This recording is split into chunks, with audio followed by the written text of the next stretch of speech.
Hello students, अब हम R S Agarwal का चैप्टर 1C का एग्जाम्पल पार्ट सॉल्व करेंगे। देखेंगे कि क्या कुछ नया सीखने को मिल रहा है। ठीक है, तो सबसे पहला क्वेश्चन हम देखते हैं। सबसे पहला क्वेश्चन में ये कह रहा है कि square roots of all positive numbers, ध्यान रखिएगा, ये इरेशनल होंगे या इरेशनल रेशनल दोनों हो सकते हैं, यही हमको जानना है। ठीक है, तो अब एग्जांपल समझ लेते हैं। पॉजिटिव नंबर क्या हो गए, 1 2 3 4 5 6 ऐसे हो गए। ठीक है, 1 2 3 4 5 6 7 8 मान लीजिए 9, यहाँ तक रखते हैं। अब ये हमको बताना है कि इनके स्क्वायर रूट सब इरेशनल होंगे कि नहीं होंगे। ठीक है, तो अब 1 का निकालेंगे तो 1 आ जाएगा। 2, ये मैंने आपको बताया था कॉन्सेप्ट कि कोई भी नंबर है पॉजिटिव नेचुरल नंबर, अगर वो होल स्क्वायर है, ठीक है, परफेक्ट स्क्वायर कह सकते हो उसको, परफेक्ट स्क्वायर अगर है तो वो रेशनल नंबर हो जाएगा, अदरवाइज वो इरेशनल ही होगा। जैसे कि यहाँ पे √2 है, ये परफेक्ट स्क्वायर नहीं है। ठीक है, तो इसकी वैल्यू आप निकालोगे तो 1.41 ऐसे करके आएगी, तो ये हो गया आपका इरेशनल नंबर। ऐसे ही √3 भी हो जाएगा, इरेशनल नंबर हो जाएगा, लेकिन 4 रेशनल हो जाएगा, 5 भी, 6 भी, 7 8 ये सब इरेशनल हो जाएंगे। ठीक है, क्योंकि ये परफेक्ट स्क्वायर नहीं है। 9 रेशनल हो गया। तो कहने का मतलब कि कुछ नंबर्स आ रहे हैं आपके रेशनल, ठीक है, कुछ नंबर्स आपके आ रहे हैं, ये देखिए ये इरेशनल आ रहा है, ये √2 √3 भी इरेशनल आ रहा है। तो कुछ भी डिफाइन नहीं है, कुछ भी कहा नहीं जा सकता है कि जो रूट स्क्वायर रूट होगा वो रेशनल होगा या इरेशनल होगा। यही इस क्वेश्चन का है कि ऑलवेज रेशनल नहीं हो सकता है। ठीक है, देखिए अब यहाँ रेशनल आ गया और 4 भी परफेक्ट स्क्वायर है। तो सेम यही चीज़ नेक्स्ट क्वेश्चन में है कि कुछ नंबर्स हैं पॉजिटिव नंबर्स 3 4 5 6 7 8 9। तो हमको ये बताना है कि जो क्यूब रूट्स हैं वो सारे इरेशनल होंगे कि नहीं होंगे। अब देखते हैं, √2 है, इसका क्यूब करेंगे तो ये परफेक्ट क्यूब अगर नहीं है तो इरेशनल होगा, ये इरेशनल हो गया। ठीक है, लेकिन अगर 9 देखते हैं, 9 का, ठीक है, करेंगे परफेक्ट क्यूब तो ये भी इरेशनल ही हो जाएगा। ठीक है, लेकिन हम थोड़ा सा उसके पहले चलते हैं, 8 को देखते हैं। 8 को हम देखेंगे अगर इसका हम निकालते हैं, ठीक है, क्यूब, तो ये आ जाएगा 2, तो ये लेकिन रेशनल नंबर हो गया। तो यहाँ पे भी कुछ डिफाइन नहीं है, अभी रेशनल मिल रहा था, ये देखिए रेशनल मिल गया। तो इसमें भी कुछ डिफाइन नहीं है, रेशनल भी हो सकता है, इरेशनल भी हो गया है। अब क्या कहना है, अब कह रहे हैं कि right 3 numbers whose decimal expansions are non terminating non repeating। ठीक है, कि इनका ये कहना है कि हमको 3 ऐसी नंबर लिखनी है जो नॉन टर्मिनेटिंग और नॉन रिपीटिंग है। अब ये नॉन टर्मिनेटिंग नॉन रिपीटिंग का क्या मतलब हो गया, मैंने आपको इसके पहले जो कॉन्सेप्ट पार्ट है इसी चैप्टर का उसमें ही बताया है कि अगर कोई नंबर है नॉन टर्मिनेटिंग, ठीक है, और नॉन रिपीटिंग, तो वो इरेशनल नंबर होगी। इरेशनल नंबर का यही डिफिनीशन है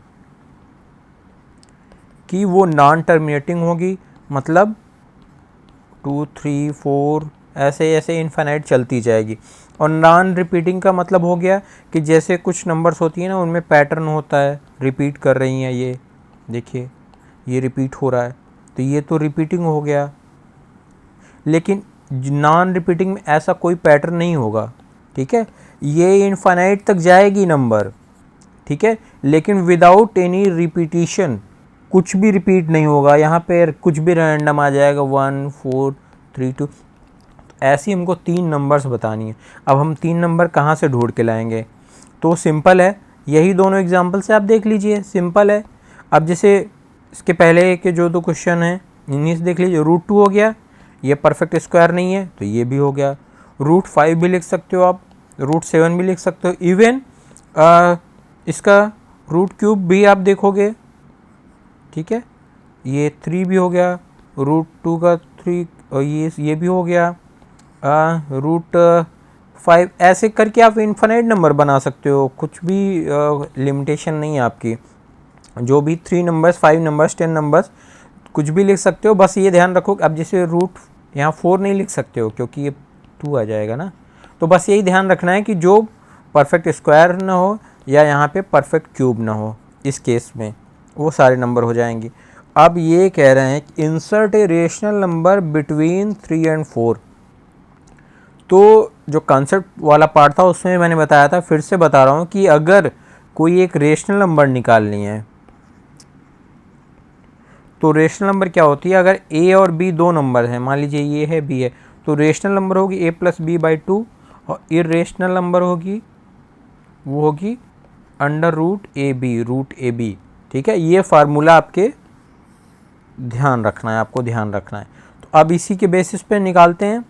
तो जो आपका रेशनल नंबर हो जाएगा, ये ए की वैल्यू 3 हो गई प्लस बी की वैल्यू 4 हो गई, तो बाई 2, तो ये आपका आ गया 7/2 आ गया। ठीक है, और इसी तरीके से इरेशनल निकालना है, अंडर रूट 3 इंटू 4, तो ये हो गया आपका रूट 12। या आप ऐसे देखो कि ये 4 जो पार्ट है, ये जो 4 पार्ट है, ये परफेक्ट स्क्वायर है, तो 4 के हिसाब से 4 के करस्पॉन्डिंग आप 2 लिख सकते हो। ठीक है, जब ये रूट के बाहर आएगा तो ये 2 हो गया, लेकिन 3 जो पार्ट है ये तो परफेक्ट स्क्वायर नहीं है, तो ये अंदर ही रहेगा, तो 2√3 हो गया इसका आंसर। ठीक है, तो ये रेशनल नंबर हो गई, ये आपका इरेशनल नंबर हो गई। ठीक है, नेक्स्ट क्वेश्चन क्या है, find 2 irrational number between 1/7 and 2/7। अब इरेशनल नंबर का जो फार्मूला था वो क्या था, रूट ए बी। ठीक है, अब रूट ए बी से हमको निकालना है दो नंबर्स जो 1/7 और 2/7 के बीच में है।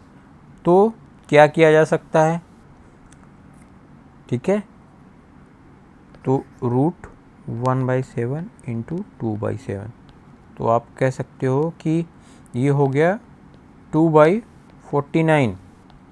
तो अब 49 जो है ये तो परफेक्ट स्क्वायर है, इसको हम बाहर लिख सकते हैं, रूट के बाहर आएगा तो 1/7 आ जाएगा, और ये अंडर रूट 2। ये तो हो गया अगर एक नंबर पूछी जाती है। ठीक है, अब हमको 2 नंबर्स फाइंड करनी है। 2 नंबर्स फाइंड करनी है तो एक काम और कर सकते हैं, आप जिसे 1/7 था और ये 2/7 था, बीच में कहीं पे हमारा आ गया रूट 2/7 आ गया। ये जो हमने निकाला है ये रूट 2/7 कहीं कहीं पे बीच में आ गया, इसके बीच का। अब आप चाहो तो क्या कर सकते हो भाई, इसके बीच का या इसके बीच का कोई एक नंबर निकाल सकते हो। तो इसके बीच का नंबर कैसे निकालोगे, तो उसको आप ऐसे निकाल सकते हो। ठीक है, रूट 2/7 इंटू 2/7, ये ए हो गया, ये बी हो गया, और इसका रूट करना रहता है तो ये रूट कर देंगे। लेकिन अब ये बहुत कॉम्प्लिकेटेड हो गया। ठीक है, 2√2 अंदर है बाई 49 और इसके ऊपर एक और अंडर रूट है, तो ये बहुत कॉम्प्लिकेटेड हो गया। तो इस तरीके से हम इस क्वेश्चन को नहीं सॉल्व करेंगे। क्यों नहीं सॉल्व करेंगे ये मैंने आपको दिखा दिया, क्योंकि एक नंबर निकालना आसान है। ठीक है, एक नंबर देखिए हमको मिल भी गया है, एक नंबर ये हमारा आ गया है, लेकिन हमको चाहिए 2 नंबर। तो दूसरा तरीका देखते हैं जो एक सिंपल है, जिसमें आपको ज़्यादा कुछ सोचना नहीं है। वो कैसे, 1/7 की वैल्यू क्या होती है, आप डिवाइड करोगे तो 0.1428 ऐसा समथिंग आएगा। 2/7 की वैल्यू क्या होगी, ये रिपीटिंग रहता है। ठीक है, और निकालोगे तो रिपीटिंग ही आएगा।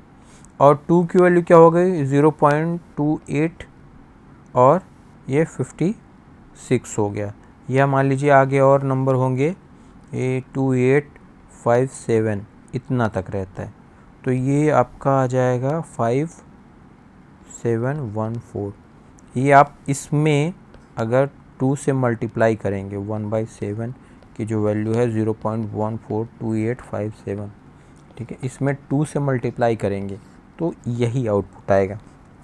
अब आप ऐसा देखिए 1/7 जो इसको 1/7 और 2/7 के बीच में निकालना था, तो 1/7 की वैल्यू है 0.142857 समथिंग समथिंग ऐसा है, ठीक। और 2/7 की वैल्यू क्या है 0.285714 ऐसा करके समथिंग है। अब हमको इसके बीच में नंबर निकालना है, ठीक है। सॉरी यहाँ पे मैंने गड़बड़ कर दिया, ये 0.285714 ऐसा करके, ठीक है। अब यहाँ पे हमको इसके बीच में 2 इरेशनल नंबर निकालनी है, ठीक है। तो अब ये देखिए कि यहाँ पे है 0.14, एक तरीके से मान लीजिए ऐसे है, अगर कहीं ऐसे दिया हुआ है 0.14 और 0.28, आपको इसके बीच में नंबर निकालने को होगा तो आप क्या करोगे, आप बोल दोगे कि भैया 0.15 भी हो जाएगा, 0.16 भी हो जाएगा, 0.17 भी हो जाएगा, ऐसे करके आप 0.27 तक तो जा ही सकते हो, ठीक है, विदाउट एनी दिक्कत, विदाउट एनी प्रॉब्लम, ठीक है। और आपको अगर और इसमें अंदर जाना है तो 0.151 कर दो, 0.152 कर दो, 0.153 कर दो, ऐसे करके तो आप इनफाइनाइट नंबर बीच में निकाल सकते हो। लेकिन अब हमको क्या करना है, हमको 2 इरेशनल नंबर निकालनी है। तो इरेशनल नंबर निकालने के लिए हम क्या कर देंगे, हम ये कर देंगे 0.15 तो हम ले रहे हैं, ठीक है, मान लीजिए इसको 0.16। अब इसके बाद हम इसमें गड़बड़ कर देते हैं। गड़बड़ क्या कर देंगे, इसको 100 कर दें, फिर 1000 कर दें, फिर 1 4 टाइम्स 0 कर दें, 1 5 टाइम्स 0 कर दें, फिर उसके बाद यहाँ 3 कर दें, फिर 1 कर दें, मतलब कुछ भी कुल मिला के हमको इसका रिपीटिशन नहीं होने देना है और ये इनफाइनाइट तक जाए। बस यहाँ पे भी हम 01 लिख सकते हैं, 001 लिख सकते हैं, 000003 लिख सकते हैं, 0005 लिख सकते हैं, मतलब कुछ भी बना सकते हो आप। इस तरीके से 2 नंबर्स बीच के हम उठा लाए हैं, ठीक है। तो ये आपका ये क्वेश्चन हो गया। अब नेक्स्ट क्वेश्चन हम देखते हैं। नेक्स्ट क्वेश्चन क्या है, नेक्स्ट क्वेश्चन 6 नंबर्स कह रहा है कि हमको 2√2 एंड √3 के बीच में 2 रेशनल नंबर्स निकालनी है, ठीक है, और 2 इरेशनल नंबर निकालनी है, ठीक है। अब मैंने आपको अभी पिछले एग्जाम्पल में बताया कि जैसे √2 है, √3 है, √2 की वैल्यू होती है 1.41 ऐसा समथिंग करके होता है। ये मुझे याद है, आप भी थोड़ा सा इतना याद कर लोगे ना तो आपके लिए बेटर रहेगा, ठीक है। और ये उसकी वैल्यू होती है 1.732, ये इसकी वैल्यू होती है। ये दोनों वैल्यू आप याद कर लीजिए, ये आगे आपको इन फ्यूचर मैथ में कहीं भी आप पढ़ोगे ये इनकी वैल्यू आती ही रहती है, तो ये कॉमन है। 1.414 इतना तक याद कर लीजिए, ठीक है, 1.414 और 1732 डेसिमल के 3 डिजिट्स तक याद कर लीजिए, ठीक है। अब हमको कह रहा है कि इसके बीच में हमको 2 रेशनल नंबर निकालने हैं। तो रेशनल नंबर निकालने तो जाहिर सी बात है, यहाँ पे देखिए, यहाँ पे क्या है 1.4 है, ठीक है, और ये 1.7 है। तो अब हम क्या कह सकते हैं 1.5 1.6 2 नंबर्स हैं जो इसके बीच में है, ठीक है, इसके बीच में है, तो ये हमारी रेशनल नंबर आ गई। अब हमको कह रहा है इरेशनल नंबर निकालने को, तो इरेशनल नंबर का तो एक फार्मूला हमने पढ़ा है √AB, लेकिन अगर हम √AB करेंगे, यहाँ पे ये ध्यान दीजिएगा, ये मिस्टेक आप कर सकते हो। √AB का मतलब ये नहीं हुआ कि √2 इंटू √3 और √6, ये नहीं होगा। क्यों नहीं होगा, इसकी वैल्यू भी ज़्यादा आएगी, ठीक है, 1 और 2 से ज़्यादा आएगी इसकी वैल्यू 2 पॉइंट समथिंग आएगी, ठीक है। और क्यों नहीं, ये तो वैल्यू हो गया, लेकिन क्यों नहीं करना है, ये √2 है, √3 है, ये पूरा A है, ये पूरा B है। अगर आप इसको √6 लिखोगे तो ये गलत होगा, इसके ऊपर आपको रूट लगाना पड़ेगा, क्योंकि A B के ऊपर रूट लगता है। तो A ही जब 2 है और B ही ये है पूरा अंडर रूट में, तो ये पार्ट तो आपका AB हो गया, ये AB के बराबर है, इसके ऊपर रूट लगेगा, ठीक है। तो इसलिए जब ऐसा है √2 √3 तो इस पे √AB वाला नहीं यूज करिएगा, क्योंकि फिर क्या हो जाएगा, ऐसा टाइप का आपका बन गया ये इसके अंदर। अब ये सॉल्व कर पाना तो आसान नहीं है, पिछले क्वेश्चन में भी सेम यही कहानी हुई थी, इसीलिए हम इसको दूसरे तरीके से सॉल्व करेंगे। दूसरे तरीके से कैसे, जैसे पिछला क्वेश्चन किए थे, ये 1.414 है और ये 1.732 है। अब इसके बीच में 1.5 भी आता है, 1.6 भी आता है। अब हम इसको 001 0001 401 501 ऐसे करके कर सकते हैं, कि मतलब हम ये बस दिखाना चाह रहे हैं कि कोई भी पैटर्न नहीं है जो रिपीट हो रहा है। ये देखिए, ये रिपीट नहीं हो रहे हैं, नंबर्स बढ़ रहे हैं। आपको समझ में आ रहा है कि हाँ एक पैटर्न टाइप का है, पर कोई भी चीज़ रिपीट नहीं हो रही है। यहाँ पे 00 फिर 1 था, फिर यहाँ 000 आ गया, यहाँ 4 टाइम्स 0 आ गया है। कुछ भी रिपीट नहीं हो रहा है जिसका एक पैटर्न हो कि हाँ भैया जैसे 01 फिर 01 फिर 01, ये सेम डिजिट्स रिपीट हो रही हैं। ठीक है, अब ये भी नहीं कह सकते हो आपकी यहाँ पे, ये नहीं बोल सकते हो कि 1 रिपीट हो रहा है। 1 क्यों नहीं रिपीट हो रहा है भाई, 1 अगर रिपीट हो रहा होता तो कंटिन्यूअस रिपीट करना चाहिए ना इसको, चीज़ को। ऐसा नहीं हो सकता ना कि आप ऐसे लिख दो 001 लिख दो, फिर यहाँ पे 2 ऐसे लिखो और फिर यहाँ 1 लिख दो और फिर बोलो कि भैया 1 तो रिपीट हो रहा है। ऐसे नहीं होता है, वो सेम कंटिन्यूटी में रिपीटिशन होना चाहिए। ठीक है, तो ये एक नंबर हो गया। ऐसे ही हम 001 लिख दें, 003 भी लिख सकते हैं, 005 भी लिख सकते हैं, कुछ भी करके ऐसे ही आप नंबर बना सकते हो, कोई दिक्कत नहीं है, वो आपकी मर्जी है, जैसा चाहो आप 2 नंबर बीच का उठा सकते हो। आखिरी क्वेश्चन में क्या कह रहा है कि हमको 2 रेशनल नंबर्स फाइंड करनी है इन फॉर्म ऑफ p/q के फॉर्म में। ठीक है, फ्रैक्शन में। और नंबर्स क्या दी हुई हैं, नंबर्स ये हैं आपकी 2 नंबर्स हैं जो कि इरेशनल है। इरेशनल हैं क्योंकि इनका कोई एंड नहीं है, ऐसे चलती चली जा रही हैं। ठीक है, और कोई पैटर्न भी नहीं है। देखिए ये यहाँ पे 4, यहाँ पे 3, यहाँ पे 2, तो कोई रिपीटिशन का भी पैटर्न नहीं है। ठीक है, कि ये पर्टिकुलर नंबर रिपीट हो रही हैं। ठीक है, तो अब हमको फाइंड करना है। फाइंड करने के लिए हम सिंपली क्या कर सकते हैं, फार्मूला तो एक दिया हुआ है a+b/2, लेकिन अब a+b/2 यहाँ पे आप कैसे लगाओगे, यहाँ नहीं लगा पाओगे, ये तो इनफाइनाइट चल रही है और उसकी ज़रूरत भी नहीं है। उससे जल्दी पहले उससे आसान तरीके से हम इसको सॉल्व कर लेते हैं। कैसे करेंगे, अब ये मान लीजिए यहाँ पे पहले ये देखिए, ये 3 डिजिट उठा के देखिए आप। ठीक है, डेसिमल के बिना अगर हम देखते हैं, एग्जाम्पल के लिए समझने के लिए अभी देख रहे हैं, 363 है। अब 343 के बाद अगर हमको कोई नंबर निकालना है तो हम 350 लिख सकते हैं कि नहीं लिख सकते हैं, और 363 के पहले भी होना चाहिए, तो अगर हम चाहें तो एक नंबर और 360 भी तो लिख सकते हैं, इसके बाद ये आ जाएगा। तो ये 2 बीच के नंबर मिल गए कि नहीं मिल गए हमको सिंपली।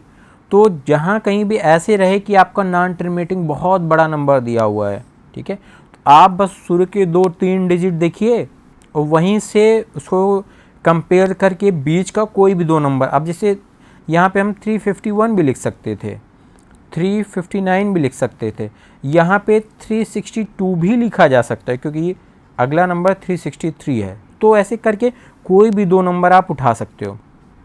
अब मान लीजिए हम यहाँ पे ले लेते हैं 0.350 लिख लिया, 3.360 लिख लिया। क्यों, क्योंकि ये डेसिमल था तो डेसिमल तो लिखना ही है, ये मैंने आपको समझाने के लिए बस ऐसे किया था। ठीक है, अब इसको हमको फ्रैक्शन में लिखना है, तो अब क्या है 0.35 है ये, इसको फ्रैक्शन में लिखना है तो हम क्या करेंगे, देखिए पीछे से 2 डिजिट पे डेसिमल है तो हमको 100 से मल्टीप्लाई करना पड़ेगा, जिसमें 2 ज़ीरो होंगे। जितने डिजिट हैं यहाँ पे डेसिमल के बाद, टोटल 2 डिजिट हैं, तो हम 100 से मल्टीप्लाई करेंगे और 100 से ही डिवाइड कर देंगे, तो 35 ऊपर हो जाएगा बाई 100। इसको आप सिंप्लीफाई करेंगे तो ये 7 हो जाएगा, 5 से सिंप्लीफाई कर रहे हैं ऊपर नीचे, और ये 20, तो ये 7/20 हो जाएगा। सेम ऐसे 36/100 हो जाएगा। 4 से सिंप्लीफाई करने पे ये 9/25 हो जाएगा, ये 9 और ये 25, ये आपका 9/25। तो इस तरीके से आपका जो नंबर्स आ गए 7/20 और 9/25, ये सारे के सारे आपके एग्जांपल्स सॉल्व हो गए। ठीक है, जो ये आपका यूट्यूब चैनल है इसको लाइक कर दीजिएगा और सब्सक्राइब कर दीजिएगा।